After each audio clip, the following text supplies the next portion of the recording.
വിശുദ്ധ മത്തായി എഴുതിയ സുവിശേഷം അധ്യായം 26 31 മുതൽ 46 വരെയുള്ള തിരുവചനങ്ങൾ. യേശു അവരോട് പറഞ്ഞു, ഈ രാത്രി നിങ്ങൾ എല്ലാവരും എന്നിൽ ഇടറും. ഞാൻ ഇടയനെ അടിക്കും, ആടുകൾ ചിതറിപ്പോകും എന്നെഴുതപ്പെട്ടിരിക്കുന്നു. എന്നാൽ ഞാൻ ഉയർപ്പിക്കപ്പെട്ട ശേഷം നിങ്ങൾക്ക് മുമ്പേ ഗലീലിലേക്ക് പോകും. അപ്പോൾ പത്രോസ് അവനോട് പറഞ്ഞു, എല്ലാവരും നിന്നിൽ ഇടറിയാലും ഞാൻ ഇടറുകയില്ല. യേശു പറഞ്ഞു, സത്യമായി ഞാൻ നിന്നോട് പറയുന്നു, ഈ രാത്രി കോഴി കൂകുന്നതിന് മുമ്പ് നീ എന്നെ 3 പ്രാവശ്യം നിഷേധിച്ചു പറയും. പത്രോസ് പറഞ്ഞു, നിന്നോട് കൂടെ മരിക്കേണ്ടി വന്നാൽ പോലും ഞാൻ നിന്നെ നിഷേധിക്കുകയില്ല. ഇങ്ങനെ തന്നെ മറ്റെല്ലാ ശിഷ്യന്മാരും പറഞ്ഞു. അനന്തരം യേശു അവരോടൊത്ത് ഗെത്സേമനി എന്ന സ്ഥലത്തെത്തി. അവൻ ശിഷ്യന്മാരോട് പറഞ്ഞു, ഞാൻ പോയി പ്രാർത്ഥിക്കുവോളം നിങ്ങൾ ഇവിടെ ഇരിക്കുക.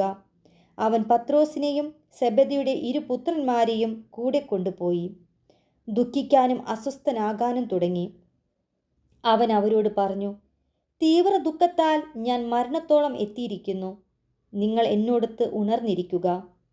അവൻ അല്പദൂരം മുന്നോട്ട് ചെന്ന് കമിഴ്ന്നു വീണ് പ്രാർത്ഥിച്ചു, എൻ്റെ പിതാവേ, സാധ്യമെങ്കിൽ ഈ പാനപാത്രം എന്നിൽ നിന്നകന്നു പോകട്ടെ.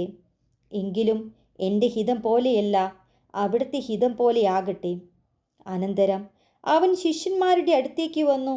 അപ്പോൾ അവർ ഉറങ്ങുന്നത് കണ്ടു. അവൻ പത്രോസിനോട് ചോദിച്ചു, എന്നോട് കൂടെ 1 മണിക്കൂർ ഉണർന്നിരിക്കാൻ നിങ്ങൾക്ക് കഴിഞ്ഞില്ലേ? പ്രലോഭനത്തിൽ അകപ്പെടാതിരിക്കാൻ നിങ്ങൾ ഉണർന്നിരുന്നു പ്രാർത്ഥിക്കുവിൻ.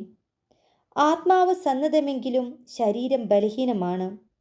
2ാം പ്രാവശ്യവും അവൻ പോയി പ്രാർത്ഥിച്ചു, എൻ്റെ പിതാവേ, ഞാൻ കുടിക്കാതെ ഇത് കടന്നു പോകയില്ലെങ്കിൽ അങ്ങയുടെ ഹിതം നിറവേറട്ടെ. അവൻ വീണ്ടും വന്നപ്പോൾ അവർ ഉറങ്ങുന്നത് കണ്ടു. അവരുടെ കണ്ണുകൾ നിദ്രാഭാരമുള്ളവയായിരുന്നു.